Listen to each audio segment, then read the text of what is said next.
A paz do Senhor, povo de Deus, sou o pastor Marcos André e esse aqui é o nosso canal Clube da Teologia, nosso canal aí de estudos da Palavra de Deus, amém?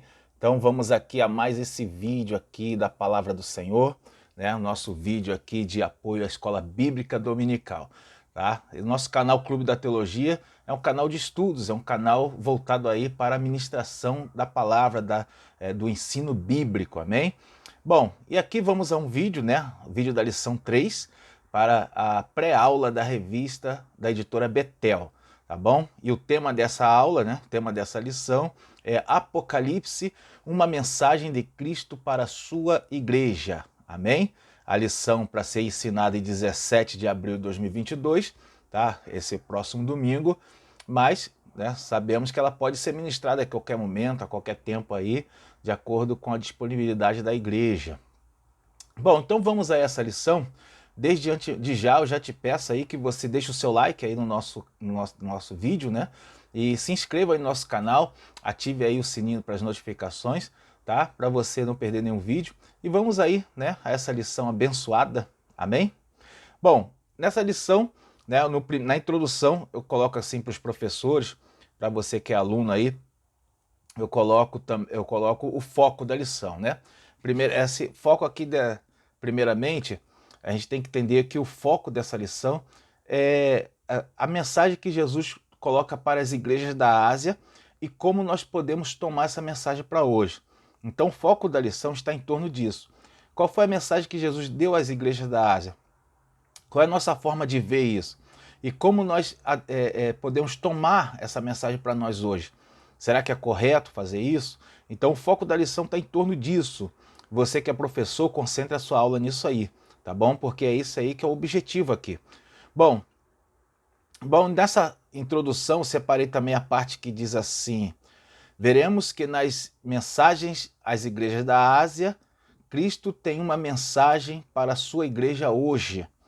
Tá? Aqui é o seguinte, sobre isso aí eu escrevi que talvez a afirmação mais correta seja que Jesus tem uma mensagem para as igrejas locais e também para a igreja como um todo. Tá? Então, a mensagem aqui não é uma mensagem só para a igreja, generalizando, né? A igreja de Cristo que vai morar no céu. Tá? A mensagem ela também é para as igrejas locais. Inclusive, talvez seja mais interessante aplicá-la dessa forma. Uma mensagem para as igrejas locais. Porque a igreja que vai morar no céu, a igreja com I maiúsculo, é a igreja que está bem com Deus, é a igreja que está fazendo a vontade de Deus. Ela pode tomar essa mensagem como um alerta, né?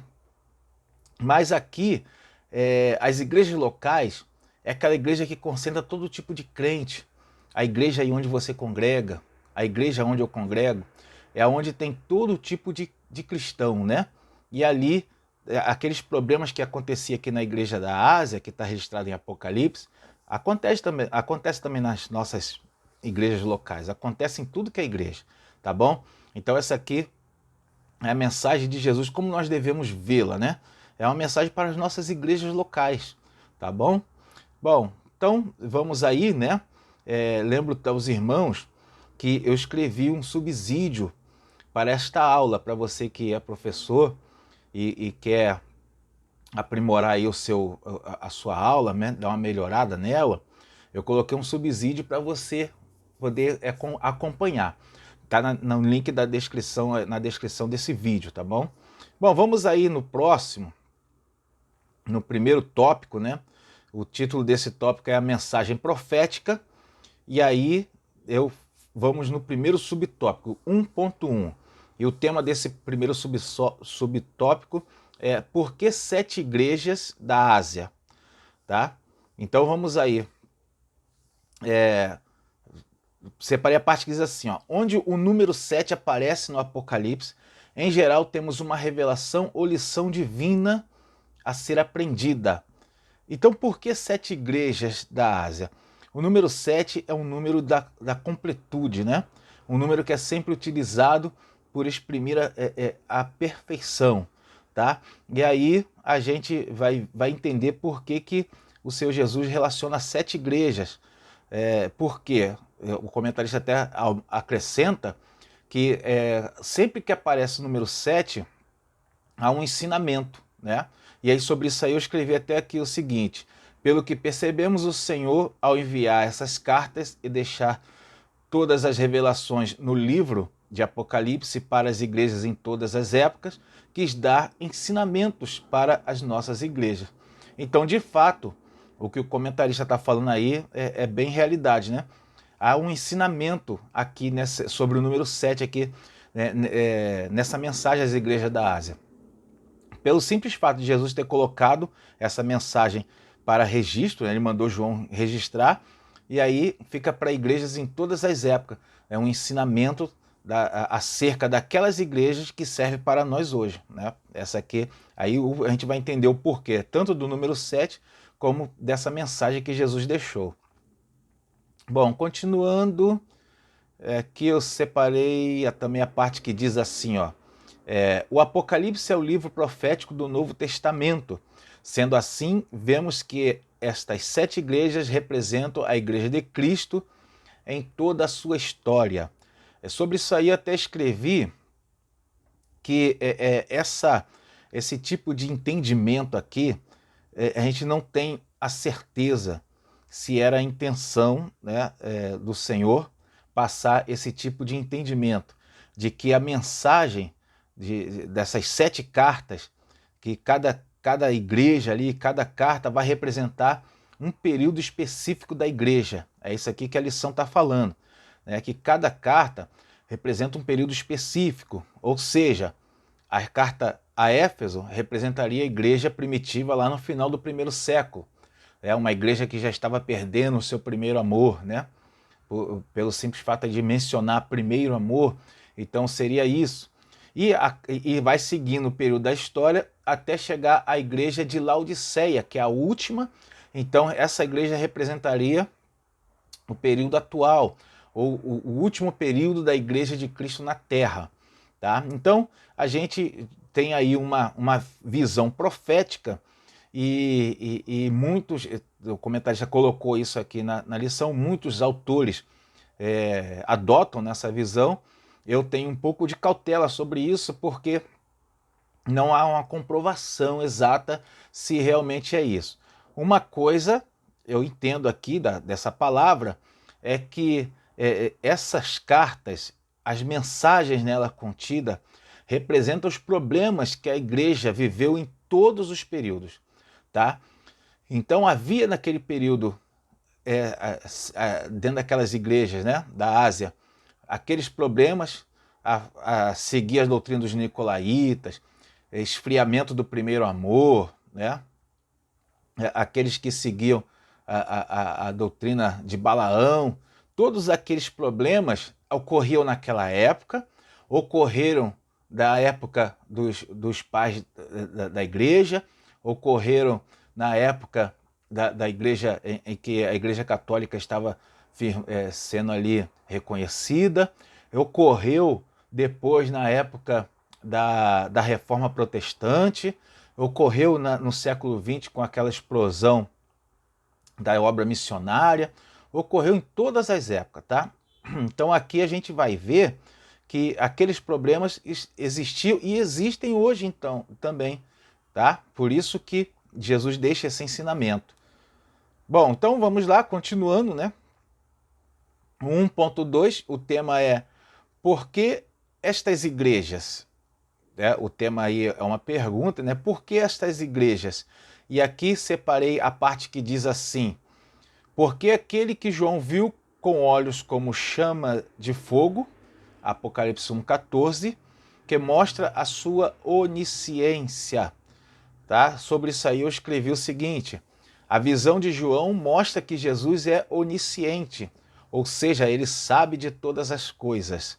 E isso aqui é porque, na visão, João está contemplando Jesus com olhos como chamas de fogo. Né? Isso demonstra onisciência, porque o que é onisciência? É o Senhor, é o conhecimento de tudo. É o atributo que Deus tem, né? Consequentemente também o Senhor Jesus, de conhecer todas as coisas. Ele sabe o que a gente pensa, ele conhece o passado, o presente e o futuro, porque ele conhece todas as coisas. E quando menciona no texto sagrado que ele tem olhos como chamas de fogo, está querendo dizer que ele sabe de tudo porque ele vê tudo, né? Olhos como chama de fogo indica que ele vê tudo, amém? Continuando, né? Separei também a parte que viu, que está, a parte que eu li ali e falei, né? Separei a parte que diz assim: viu nessas igrejas características presentes nas últimas igrejas locais em todo o mundo ao longo da história do povo de Deus. Sobre isso aqui eu escrevi o seguinte: ou seja, aquela visão de que as 7 igrejas representam as igrejas de Cristo em toda a história, e podemos dizer também que em todas as épocas da igreja ao longo da história, né? Ou seja, eu vou explicar isso aqui porque pode acabar ficando embolado. A visão, ela tem dupla, né? Uma dupla visão profética. Primeira, ela representa, as 7 cartas representam todos 7 períodos da igreja ao longo da história, desde lá do início, cada carta representando um período específico até os dias de hoje. Essa é a primeira. A segunda, as 7 cartas representam todos os problemas que a igreja enfrentou em todos os períodos. Ou seja, na igreja primitiva tinha todos aqueles problemas que está relatando nas cartas. Na igreja dos pais da fé, dos pais da igreja, né, todos aqueles problemas que estão nas cartas. Da igreja, quando a reforma protestante ocorre, todos os problemas que estão relatados naquelas cartas. E nas igrejas dos dias atuais, como você bem sabe, e eu também, acontece todos os problemas que está relatado naquelas cartas, tá bom? Essa é a visão profética, ela tem 2 faces, né? 2 faces. A igreja ao longo da história, cada carta representando cada período, e também todos os períodos da igreja, em cada período, todos aqueles problemas relacionados. Continuando, amém? Toma cuidado nessa explicação, porque pode ficar embolado para o aluno, tá? Você que está aí nessa pré-aula aí, aprendendo aí, deve também ficar, se não tomar cuidado, acaba ficando com a mente embolada também. 1.3, aqui temos o tópico 1.3, subtópico, né? Uma advertência para nossos dias, é o tema desse subtópico. E aqui separei a parte que diz assim, ó: o apóstolo Paulo exortou: examinai-vos, provai-vos a vós mesmos. Amém? Sobre isso aqui eu escrevi o seguinte: parece que o principal objetivo das cartas era para que os líderes daquelas igrejas observassem o estado espiritual e a conduta dos membros, e assim tomassem atitudes adequadas. Tá? Ou seja, a ideia é que naquelas cartas o que a gente entende é que o Senhor está dando uma orientação para que os líderes da igreja, porque ele escreve ao anjo da igreja, né? Que ele vigiasse, né? Olhasse para a sua igreja e vigiasse com as atitudes dos membros, e vigiasse com as suas próprias atitudes, tá? Essa aqui é uma orientação de um aprendizado dessa passagem, porque a gente vai encontrar o Senhor Jesus sempre falando assim: vigiai. Vigiai, porque não sabeis a que hora virá o noivo. Vigiai, né, e orai. Então o Senhor Jesus dá essas instruções. E quando ele fala aos líderes daquela igreja, ele está dando essa instrução para que eles examinassem a sua igreja, olhassem para o seu povo, o seu rebanho. Essa aqui é a orientação. As cartas, ela dá essa advertência para nós hoje. Amém? Nesse tópico aí, uma advertência para nós hoje. Qual é a advertência? Que nós vigiemos. Principalmente aqui está falando para líderes. E aí você pega todos, né? Pastores de igreja, líder de grupo jovem, líder de ministérios, tá? Líder de conjuntos de louvores, todos que têm função de liderança. Você, inclusive, que é líder espiritual na sua casa, tem que tomar cuidado com isso aqui. Continuando, né? Vamos para o tópico 2. O tópico 2, o tema é a mensagem de Cristo. O subtópico 2.1, o título é Estrutura da Mensagem. Aí separei a parte aí que diz assim, ó, qualidades encontradas. Aqui tem relações, aqui lista, né, que vai até o número 5 aí, né, tem uma lista aqui de detalhes da estrutura da mensagem. Eu separei dois aqui para a gente comentar, tá? O primeiro aí é qualidades encontradas. Aí sobre isso aí eu escrevi o seguinte: mesmo nas igrejas que Jesus repreendeu, ele observou algumas qualidades, a não ser em Laodiceia, né? Aqui tem uns detalhes aqui, né, nessas cartas. Somente a igreja de Laodiceia o Senhor não aponta nenhuma qualidade. Mas nas outras, até as que foram reprovadas, o Senhor lhe aponta qualidades e aponta defeitos, tá? A gente vai ver assim o Senhor, ele olhando tanto para os defeitos como para as qualidades. Ou seja, os olhos como chamas de fogo, observando a sua igreja, né? Isso aqui é importante. A gente tem que entender que o Senhor está olhando para a sua igreja, mas não procurando só defeito, procurando só apontamento de coisas erradas. O Senhor está olhando para as boas obras do seu povo e nenhuma delas vai cair por terra, amém? Todas estão registradas nos livros das obras. Continuando então, no 5, nessa parte 5 aí, separei essa parte que diz aí, a promessa ao que vencer. Então, sobre isso aí eu escrevi o seguinte: há uma promessa para cada uma das 7 igrejas, e a maior de todas as promessas é justamente para a igreja que estava na pior condição. Olha que coisa interessante, né?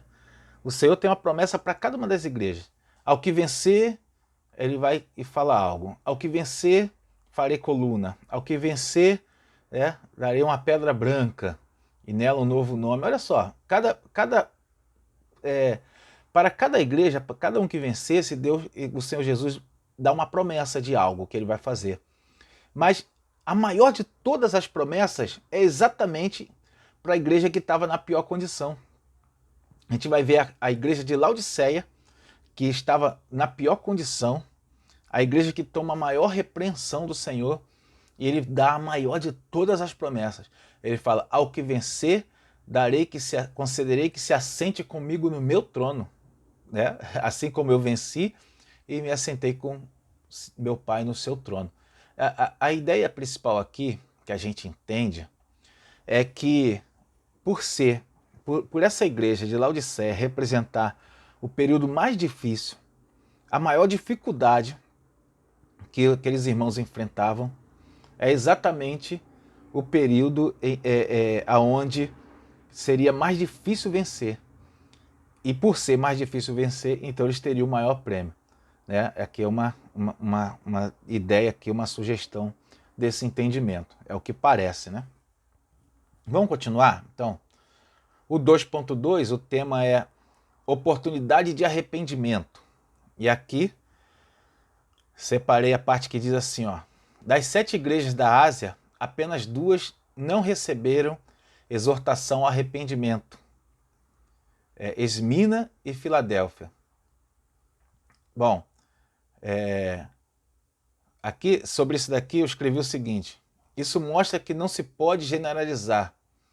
O mundo está terrível e a apostasia já está na maior parte das igrejas, mas o Senhor ainda possui os seus remanescentes. Então, todas das 7 igrejas, duas não estavam na condição de condenação, que era Esmina e Filadélfia. A gente vai ver 2 igrejas que estavam com a sua vida no altar, passando as suas lutas, mas não negaram o nome do Senhor. E para essas 2, né, a gente vai ver o Senhor dando elogios. Agora, a gente vai entender então com isso que sempre, em todo o período da igreja na face da terra, o Senhor sempre tem um povo fiel, né? Então hoje ainda, bem agora, o Senhor tem um povo fiel, amém? Você, professor, né? Aqui a gente chega naquela parte da aula em que a gente tem que falar de forma mais espiritual para os irmãos em Cristo, para os alunos, né?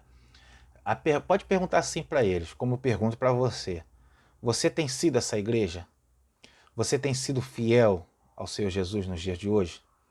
Será que o Senhor Jesus, ao se mandasse de novo essas cartas, aonde você estaria enquadrado nisso aqui? Aonde você estaria inserido, né? Pensa um pouquinho aí, tá? Você seria fiel? Você estaria como fiel ao Senhor? Você seria um remanescente de Deus? Essa aqui que é uma questão aqui a ser abordada, né? Amém? Deixa os seus alunos meditarem sobre isso, tá? Vamos continuar aqui no 2, deixa eu ver aqui. Separei também a parte que diz aqui, ó. Ao mesmo tempo que Cristo expôs os erros e desvios doutrinários que vemos nelas, oferecem sua longanimidade tempo para mudança, tá? Então, aqui está falando do cada reprimenda que Jesus dava, ele oferecia tempo para mudança, né? Oportunidade de conserto. Isso aqui é o que acontece no dia de hoje. Por que Jesus está demorando tanto para vir arrebatar a igreja? Ele está dando tempo. Por que tem muitos irmãos que se escarnecem? Porque o Senhor dá tempo para a pessoa se consertar. E tem muitos que estão debochando das coisas de Deus por causa da paciência divina, por causa da longanimidade do Senhor. Mas vai chegar um dia que essa longanimidade vai acabar. Esse tempo para conserto uma hora vai acabar, né? Bom, vamos continuar aí, né? O 2.3, deixa eu acender, ver se a luminária pega aqui, né? 2.3, o título desse subtópico é A Promessa de Cristo. Continuando aí, vamos aí, separei a parte que diz assim: Jesus fez muitas promessas e fez questão de registrá-las para que nós fôssemos alcançados por elas, né? As promessas do Senhor. E aí, sobre isso aí, eu escrevi o seguinte: ou seja, se Jesus mandou que João escrevesse essas cartas, é porque deveria ser registrados para as gerações futuras poderem ter o mesmo alerta, as mesmas repreensões e as mesmas promessas. Então a gente vai entender aqui que pelo fato de Jesus ter mandado João registrar e mandar as cartas à igreja, dado a revelação do Apocalipse, permitido, né, e orientado que Apocalipse entrasse no rol dos livros canônicos, então a gente vai entender que era a intenção do Senhor que essas promessas, as repreensões, os alertas, passasse para todas as igrejas e chegasse até a nós hoje, né? Então esse é o nosso entendimento aqui dessa palavra. As promessas do Senhor foram registradas, tanto aquelas, né, no Antigo Testamento como essas aqui. No Novo Testamento, as 7 igrejas da Ásia. As promessas de Deus, ao que vencer, o Senhor fará algo, né, para a vida dele. Essas promessas a gente pode adotar para nós hoje. Amém? Bom, separei também a parte que diz assim: ó, as promessas de Cristo para a sua igreja são um conforto diante das lutas desta vida. Bom, e aqui é interessante notar que todas as promessas, elas têm uma promessa para o porvir. Não é uma promessa para os dias de hoje. Não é uma promessa para agora, para você usufruir nesta vida. Isso aqui, por que eu escrevi isso? Porque a gente vai ver que nos dias atuais tem muitos irmãos que estão só esperando de Deus nessa vida. Eles só se concentram nas promessas que são para os dias de hoje. Eu sempre falo isso. O que acontece atualmente é que tem irmãos que não aguardam a volta de Jesus. E alguns irmãos, se falar para ele que Jesus volta hoje, eles ficam até tristes, porque eles gostam do mundo. Eles gostam da vida que levam no mundo. É diferente de uma igreja da época de Jesus que era perseguida e muitos do povo de Deus eram mortos. Eles não viam a hora do Senhor Jesus vir arrebatar a sua igreja. Então a gente tem que compreender o momento que eles viviam e tentar evitar alguns problemas do momento que a gente vive hoje. O momento que a gente vive hoje Muitos irmãos estão se adequando ao mundo e gostando de viver no mundo. Não esperam a volta de Cristo e aguardam só buscam só as promessas para os dias de hoje, para usufruir aqui nessa terra. Fale isso para os seus alunos, para eles meditarem sobre isso, né? Continuando, vamos dar prosseguimento. O 3, a mensagem do Espírito Santo. O 3.1, o título é O Outro Consolador. Aí separei a parte que diz assim, ó: a promessa de enviar outro Consolador, que ensinaria todas as coisas, faria lembrar tudo o que o Mestre ensinou. Aqui, sobre isso aí, eu escrevi o seguinte: o Espírito Santo nos faz entender o querer de Deus por meio de sua palavra. Quando temos o Espírito Santo, o conteúdo bíblico fica mais claro. Amém? É ou não é uma realidade? Quando a gente tem o Espírito Santo, a gente entende melhor a palavra, porque ele nos ajuda a entender a palavra. Claro que isso aqui é só para quem lê Bíblia, né? Porque a gente vai conhecer uns cristãos dos dias de hoje que eles não leem Bíblia. Tem crente hoje que não lê a Bíblia em momento nenhum. Tá? Alguns, quando vão à escola dominical, leem na escola dominical e outros no culto. Mas fora disso, muitos não leem. Então o que acontece? Não conseguem entender a palavra. Porque o Espírito Santo só vai nos fazer lembrar aquilo que nós lemos. O Espírito Santo só nos vai dar entendimento daquilo que a gente buscou na Bíblia. Não é verdade? Bom, continuando aí no 3.2, o tema é Ele reveste e dá dons, né? Separei a parte que diz assim, ó: a igreja primitiva não dispunha de nenhuma das facilidades tecnológicas que possuímos, mas evangelizou o mundo de sua época, né? Bom, isso aqui a gente está fazendo já o fechamento e aqui eu separei 2 conteúdos interessantes.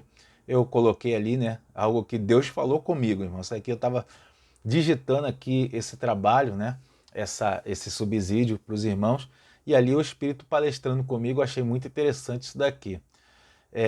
Sobre isso daqui que eu acabei de ler para os irmãos, que na época da igreja primitiva não tinha nenhuma das facilidades tecnológicas que tem hoje, eu escrevi o seguinte: isso aqui tinha que ser colocado como uma faixa na entrada de todas as igrejas hoje. Todas as igrejas. A pessoa, ao chegar para o culto, ele tinha que ler isso aí lá. A igreja primitiva não tinha facilidade tecnológica nenhuma. Não tinha bebedouro. Não tinha kit multimídia. Não tinha esse recurso aqui, eu falar com você pela internet, não tinha. Não tinha microfone. Não tinha luz elétrica. Não tinha nada disso. Tá? E foi a igreja que mais ganhou almas para o Senhor Jesus. Então, a gente entende por isso aqui que não é a facilidade de locomoção, que não é, a facilidade tecnológica, não é a facilidade de comunicação, né? Eu mandar uma mensagem aqui do outro lado do mundo, a pessoa ver. Eu postar esse vídeo aqui do outro lado, lá no Japão, alguém assistir esse vídeo. Não foi isso. Não era isso que... Não é isso que faz a diferença. O que faz a diferença é o que está no tópico, nesse subtópico aqui. Ele reveste e dá dons. Para você ganhar almas para o Senhor, você tem que ter dons espirituais. Tá bom? Você pode ganhar almas de outro jeito? Pode.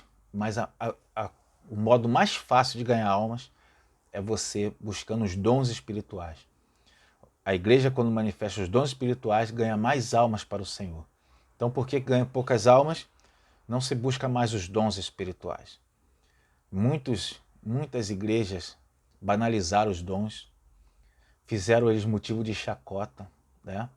Muitas pessoas, elas usam os dons como uma meninice, fazendo coisas nos púlpitos que não edificam e que não ganham almas, né? Mas os dons, eles foram instituídos, foram dados à igreja para ganho de almas. É só pegar todos os contextos e tudo o que fala sobre dons. É para ganho de almas, para evangelização.